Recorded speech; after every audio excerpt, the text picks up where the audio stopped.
PurpleSpace Confident Conversations, hosted by Kate Nash, OBE, with Leanne Cahill, CEO of Bravissimo. In this conversation, you will meet Leanne Cahill, the Chief Executive of Bravissimo. I could have spent all day talking to her. She is real and she sits confidently in her leadership space and the opportunity and responsibility she has as the custodian of their business culture. Leanne was born with one hand and shares with us the challenges that she experienced as a child growing up while being a bit different. Her story is captivating. It's the story of being human and wanting the best for yourself. And it's the story of someone for whom their career success mattered to them from the get-go. Her brand is characterised by navigating awkward moments and finding workarounds to barriers. She doesn't let the tough stuff eat her up. She learns, she is gracious, and she is practical as she applies learning in all phases of her career. And her career is impressive. She starts at 16 with a part-time job in McDonald's. It is a customer-facing, fast-paced, and requires her to handle a lot of equipment. It doesn't enter her head that there may be any challenges. It's a formative moment, and it sets the scene of how she chooses to lean into difficult moments. In our conversation, we talk about her career and her career path through university, a junior manager placement with M&S, specialising in finance, moving down to London and starting her accountancy exams, and then going up the ranks in retail and professional services firms and finding her way to Bravissimo. Leanne tells us how she makes conscious choices about how to meet and greet others and remove the awkwardness from situations. She does this in a way that does not diminish her brand, but enhances it. She uses humour and stories, and she shares her vulnerability to build trust in her relationships and within the organisations that she leads. Together, we muse on the positive consequences that come from being a leader with a visible limb difference, which could well be one of the reasons why the disability metrics at Bravissimo are better than the average. These interviews are brought to you with thanks to remarkable people choosing to share their learning about inner confidence so that others can learn faster.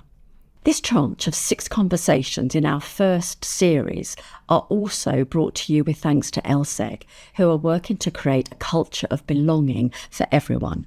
And accessibility is a key part of this.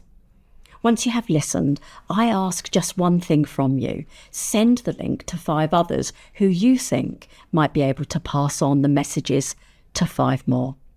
We are on a mission at PurpleSpace to cascade a universal definition of inner confidence, a strong expectation of a positive outcome, and to share the practical things that we can do to create and navigate our working worlds while managing disability and all the things that comes with.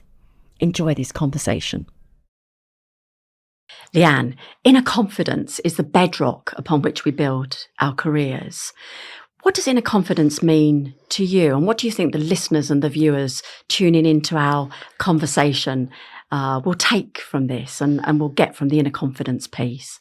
So for me, my personal experience, and I think I see it in lots of other people that I've worked with over the years and that I've gone on to lead, the biggest factor in being successful at work and enjoying what you do at work is confidence.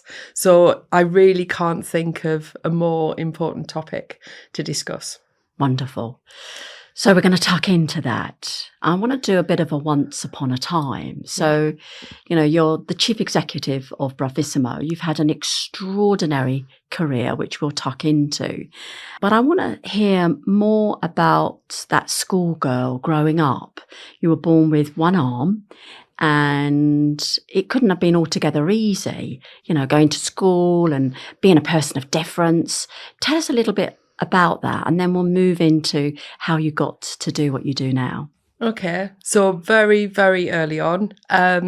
My lack of a right hand was a complete surprise to everybody. So when I was born, it was, I think, a bit of a shock. Obviously, I was very young, can't remember that far back, but talking to my family, that was a biggie. And I come from a family of very strong women. And immediately the attitude was, she will be absolutely fine. And I think that attitude, there's pros and cons to that kind of approach.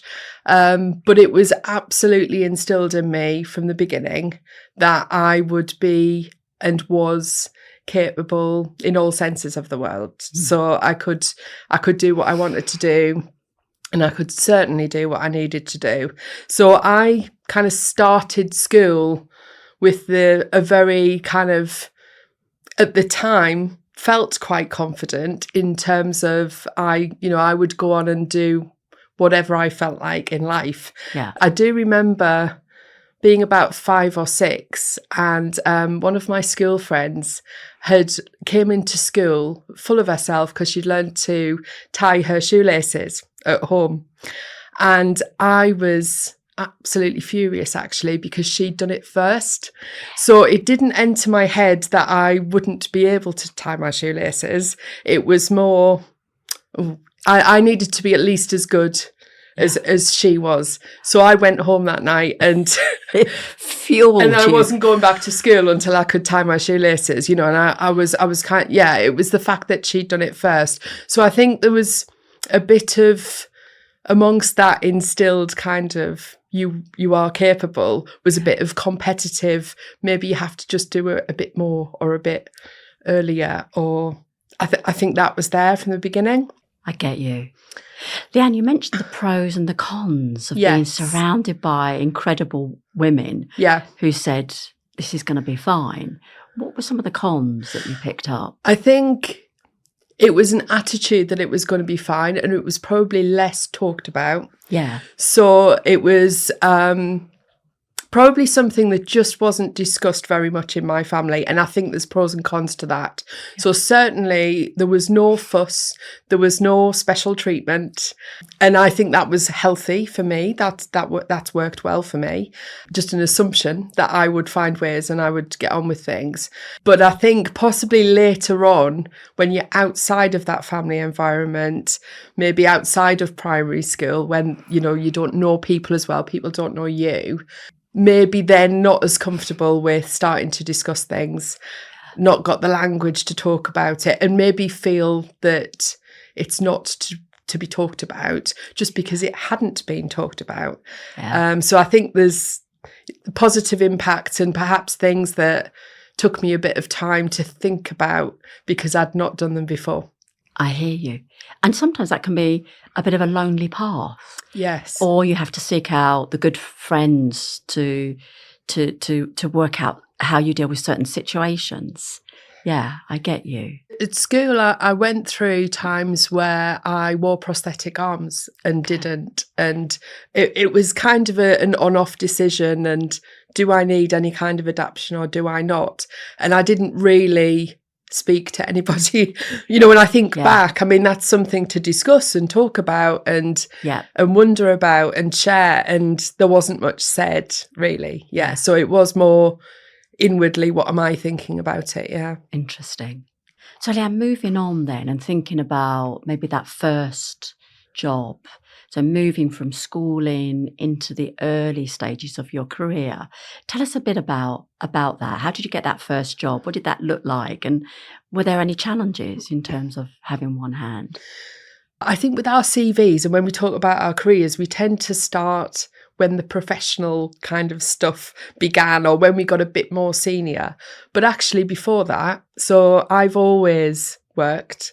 From the second I was 16, I wanted a part-time job. I wanted to save up and buy a car. So I went out and I got myself a job at the local McDonald's in the high street. So customer facing, actually a very practical and physical job.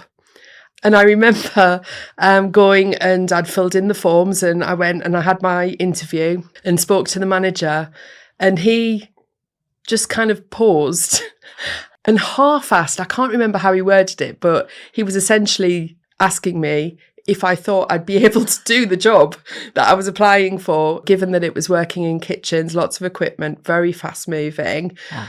And I actually hadn't thought about that, which seems incredible and a bit ridiculous, but that had not occurred to me, that there might be things that I actually might struggle with, because I'd always had this attitude of I might do things differently, but I'll always be able to do them. And it was quite an interesting experience, because I immediately said, of course I'll be able to do it.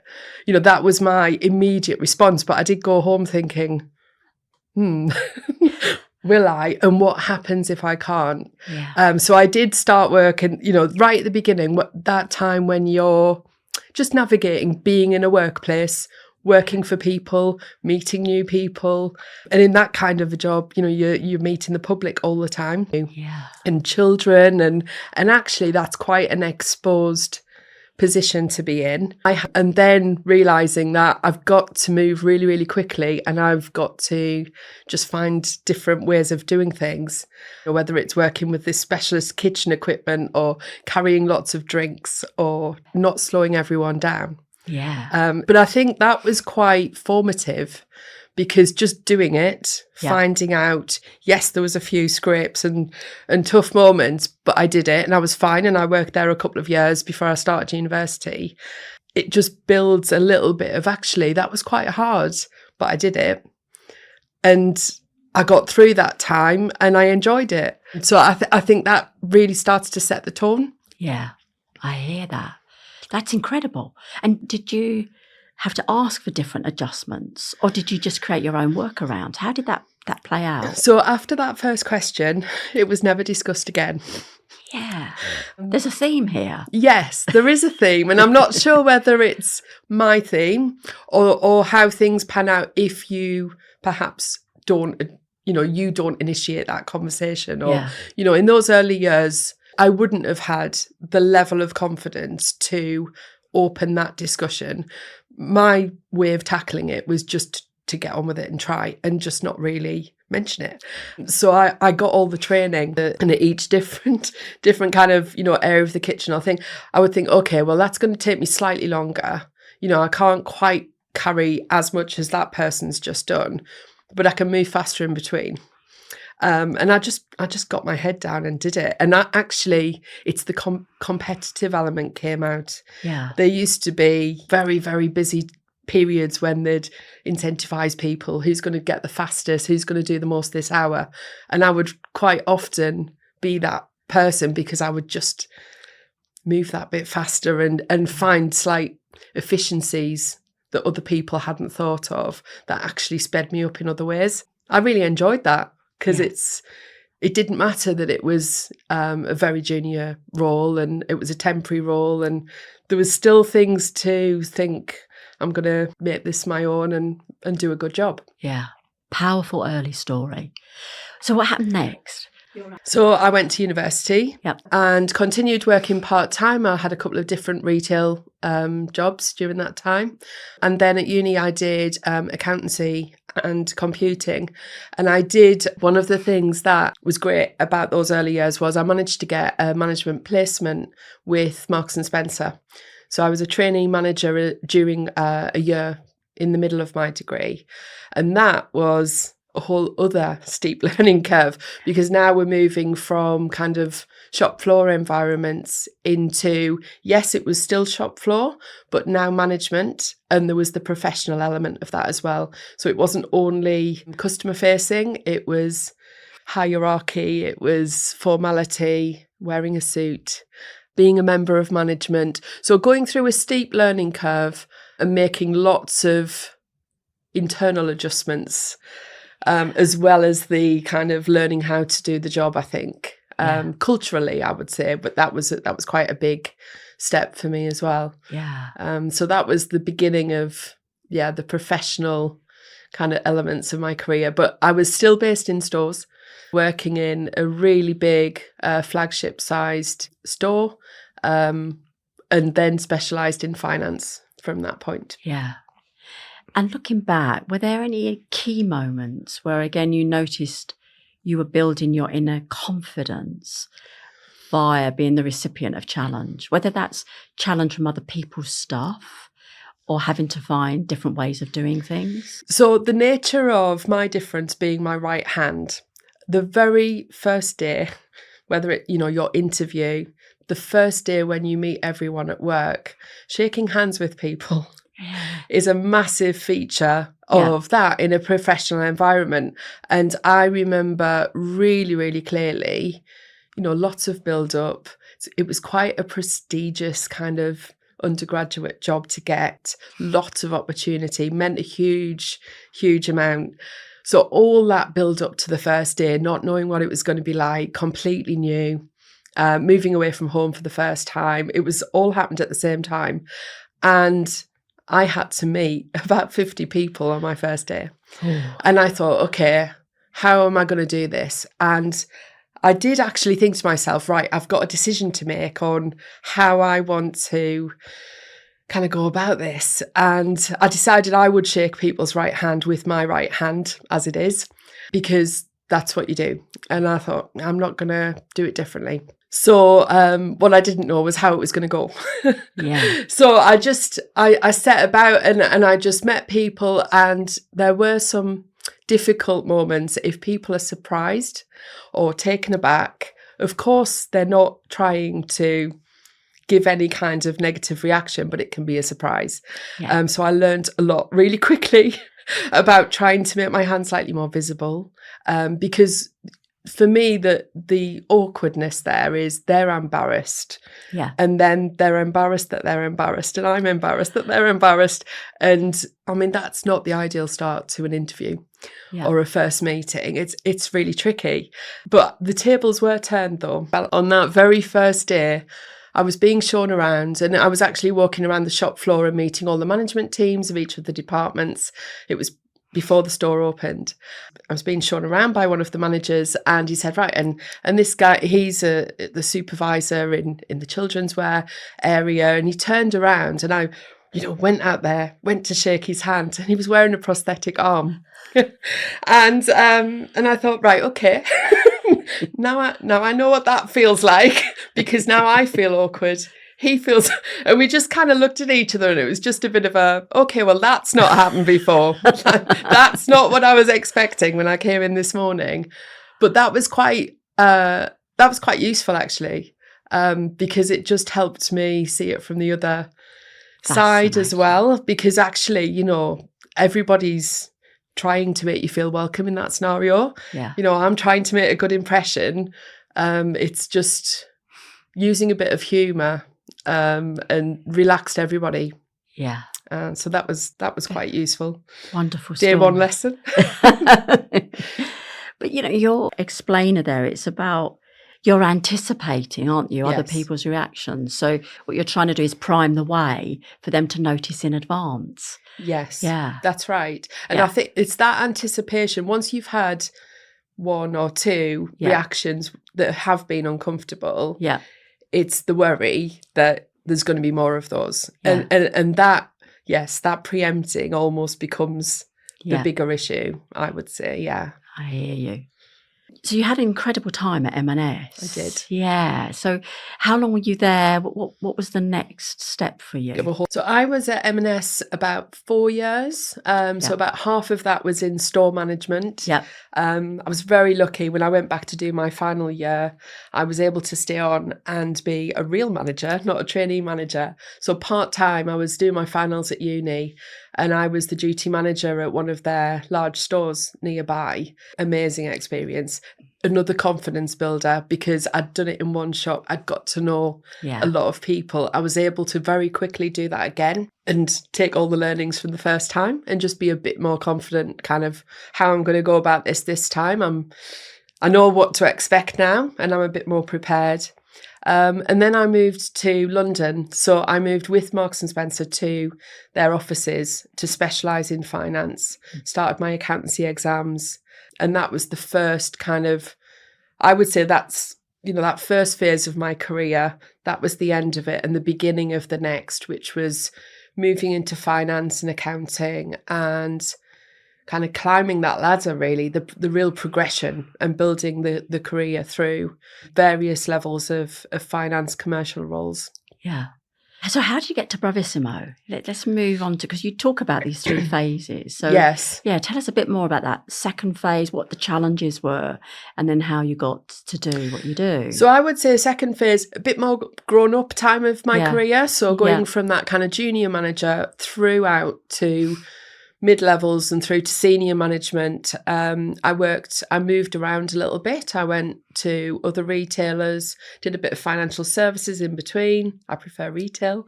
and kind of worked my way through to kind of head of director level, and had 2 children during that time. So took a few years off, kind of maternity leaves, bit of career break. So that was a bit of a kind of a crossroads moment where I stepped out of work for a little while. Yeah. And then I had the opportunity to think, where am I going to, what have I really enjoyed? What's been good? What's been the ups and downs of what I've done and why? Because what do I now want to do next? At that point, I was 40 or coming on to that kind of, I did a couple of years after the kids kind of started off as contracting, and I wasn't quite sure what direction.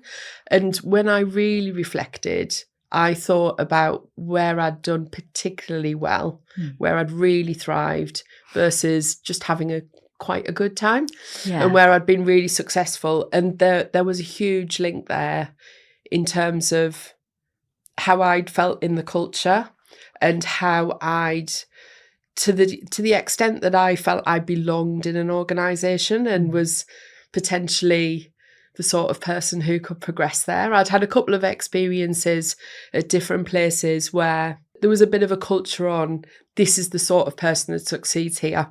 And if you're not that kind of person, for whatever reason, that's quite difficult. But I think that's also harms confidence as well. So, we talk about confidence building over time, but the things that are the setbacks, and maybe, you take a step back at moments, can be when you feel like there is a reason maybe that you're not a fit, or you're not kind of cut out to succeed. But I really had a moment of, why did it take me this long to realise this and to join these dots? Yeah. But because I could see that correlation, I really wanted to do something that was in a great culture.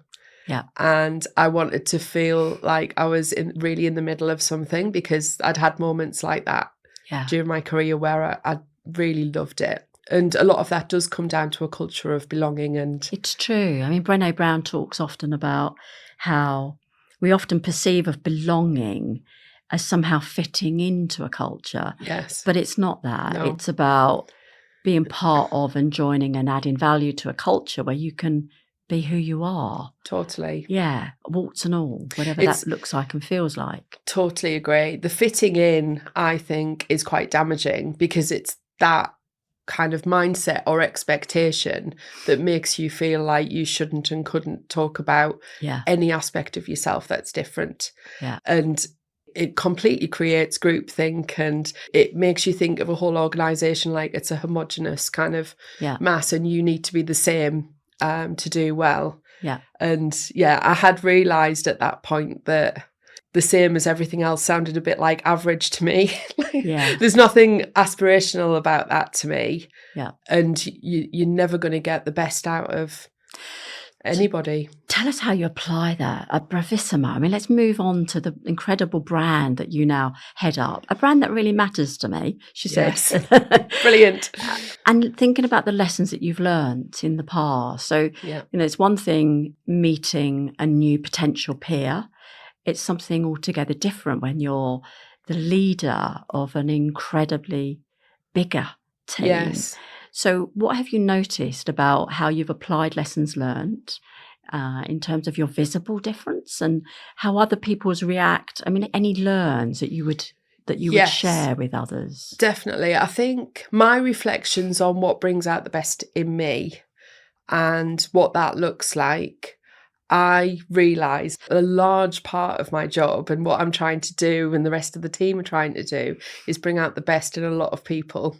And, create an environment where everybody can be their best, because we want to perform really well and we've got things we want to achieve. So that's just such an essential ingredient to it. So having had some of the challenges that I've had and the ups and downs, and then joined those dots in what needs to be true to get you into that place, I do think about that a lot as a leader. I definitely talk about and share more personal aspects of me. Just, I don't really stage that. I don't go out and create, this is what I'm going to do today.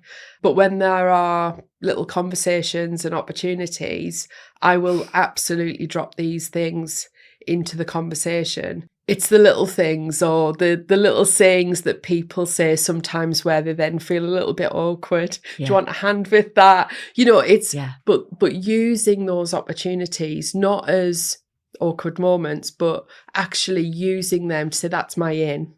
So how do I, then use a bit of humour, then tell a story, and suddenly you're really building a relationship. And one of the hardest things about being a CEO, I think, especially for me, I'm quite an informal person. I love to speak to everybody in the organisation. I am from the shop floor and I know that they're the people who know what's really going on. The worst thing to me is that there's a barrier or any kind of worry or a situation where people feel like they can't be honest and open and be themselves. Yeah. That's kind of the opposite of what I want to lead for. So thinking about that, it's the informalities, telling people when you're nervous, actually, this is a biggie, isn't it? How are you feeling about it? I'm putting my big girl pants on today. and we have that conversation because they can see you as a human and see all aspects of you. And my limb difference, I'm a woman in leadership. I'm from a pretty modest background. We're all whole people, but bringing those in and using them to just share imperfection as well. Yeah. And, the ups and downs, so that people know that it's expected that they'll have ups and downs. Yeah. It's a massive part of the culture. It's hugely powerful, Leanne. I've heard you talk of this a number of times. And there's a bit increasing pressure on organisations to consider the value of collecting better data and diversity metrics. Yeah. But do you think there's any impact on you being who you are as a woman with limb difference in terms of your own diversity metrics and your ability to attract people of difference to the business? I'd really like to think so. Yeah. I hope so. Yeah. I was only just thinking about this quite recently because we do regular diversity surveys. Yeah. We ask everyone if they wouldn't mind filling them in. We love to get as much kind of completeness in that as we can to get a really great picture. And we use that to say, where are we under indexing? We compare ourselves to the population in all aspects. And we've just been getting on with that and doing that at Bravissimo. And it's only quite recently that I realised that actually the percentage of people at Bravissimo who are noting on that survey that they have a disability or an impairment is far greater than the average organisation gets. So I don't know how much of that is me, but how much of it is the culture. The culture that I am looking after and part of and now leading, I'm a custodian of. I didn't create it. So, I can't separate where that comes from, but hopefully it's playing a part. Well, I've been around the block a bit, Leanne, and I'm not a betting woman, but I would put money on the fact that, yes, of course, it's partly the Bravissimo culture, but I wouldn't be surprised if people would look to you and feel more comfortable and easier to be who they are in the face of surveys. Yeah, very powerful. Yeah. So, Leanne, at PurpleSpace, we're building collateral and resources to help people to build inner confidence. We feel it's our moral duty to be able to get into the hands of people with disabilities, ideas and inspiration and stories, as well as how to build that inner confidence throughout their careers. And I know you've had a little look at our Confident Conversation series and seen some of the fundamentals and the hurdles. Which of those spoke to you? 100% the fundamental about sharing your story. I think that it's really, really powerful, not only for the people that are listening to you, but for you as well. I think just the act of summarising something for somebody else, there are so many realizations I have about myself just because I'm talking out loud and I'm sharing something with somebody else. So it's beneficial to absolutely everybody. And whether your circumstance or particular features of you are relevant and resonate, it's great if they do. But just the fact that you are sharing personal kinds of information, you're showing that you're human and you are prepared to be vulnerable, actually, and to, to the extent that you're comfortable, to be a little bit more open. And it's a bit of a cliche, but bringing your whole self to work, it's completely true. When I'm at work, I'm a mum still. We chat about all of the other aspects of our lives and how we're different and the things, the things we share and how we're the same as well. So yeah, I think for me that telling stories, if I have a week where I am doing some storytelling, listening to other people's stories, it's going to be a great week because I'll learn something from them. I'll learn something about myself. We're moving forward all the time. Wonderful. And what about the hurdles? Were there any particular hurdles that spoke to you or indeed still speak to you now? I think we've touched on it a little, the preempting a reaction from others. Yeah. That honestly is probably the biggest hurdle in terms of, if I look back and think what was actually quite painful, like that was really hard.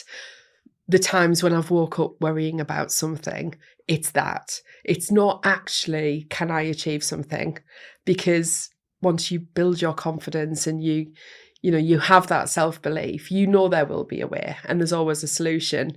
It's the actual thought that the things that are almost outside of your control is other people's thoughts and reactions.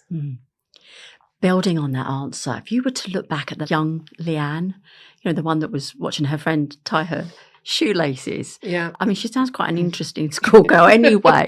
But is there challenging, really?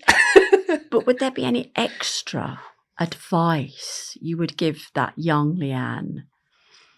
Yeah, it's quite poignant because I've got a 12-year-old daughter. So, you kind of think through their eyes as well. I think, and I share this sometimes with some of the kind of early careers joiners to Bravissimo, I tend to sit down with everyone when they're joining the company and have a bit of a chat. And some of the things that I share are the things that have given me real rocket fuel and boosted my career and really taken me to the next level have been the toughest times always. The biggest learnings come from the tough times. We can all have a great time and learn things and everything, if everything's going swimmingly, fab, go home, we've had a good day today. But the tough times, they accelerate your development. They build that resilience, which is behind confidence. That's number 2 for me. The resilience to know that you can deal with tough situations, you can handle hard things and come out of it the other side better for it. So I think it would probably be that yes, of course, there's going to be challenges. No one's not going to have challenges, by the way, but yes, there's going to be challenges. But if I'd known that it was the challenges that would get me to where I've got to so far, I'm not finished yet, but that have really taken me through my career, I think that's quite useful to know that when you're having one of those moments. Wonderful. Wise words. And as we close, and I can't believe that we're closing, we could stay here, I think, well, I could, for midnight and beyond. It's wonderful.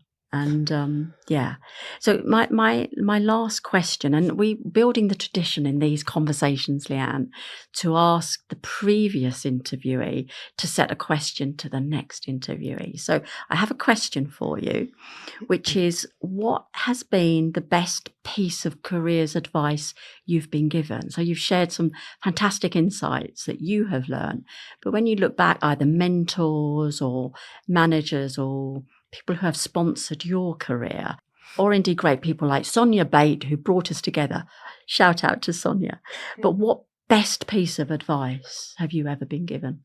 So I have been in different guises given this piece of advice from a few different people over the years, and people that I can picture now that have had a real impact. And it's kind of feel the fear and do it anyway. Do not wait until you think you are ready. There's a big kind of, will I be able to do this? Well, I don't know how to do it. Well, you don't know how to do it yet. That's because you haven't tried and you haven't done it. Everybody has a first day. So that, I think, is a real confidence builder potentially for people in all guises, is to not be your own enemy, to hold yourself back. Just know that it might be tricky, know that it feels hard, and go with it anyway and have a go. Wonderful. Absolutely wonderful, and has such meaning, Leanne. You think about our audience, people with disabilities, people who experience neurodivergence, people with mental ill health. That real advice is brought into sharp relief with those background experiences. Wonderful. It's growth mindset. It's knowing that you can't do it, but adding the yet. Yeah. And then thinking about how we're going to try again. I'm going back to the McDonald's experience. Completely. Yes. Just go for it. And then worry and then about work it out. Yes. Wonderful. Leanne, I have so enjoyed this conversation. It's a real treat to spend time with you, and thank you for your lessons, your insights. I know people will watch this again and again.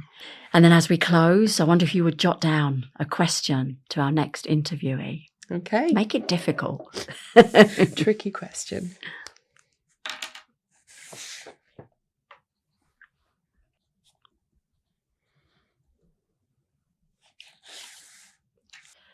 Leanne, thank you so much for that interview. Thank you. PurpleSpace is on a mission to cascade a universal definition of inner confidence for employees with disabilities. Our organisation members can access a growing suite of learning tools in order to navigate our working worlds while managing disability, deafness, mental health and neurodivergence. Notice the fundamentals. Remember the hurdles. Take individual action. For more information, visit our website www.purplespace.org.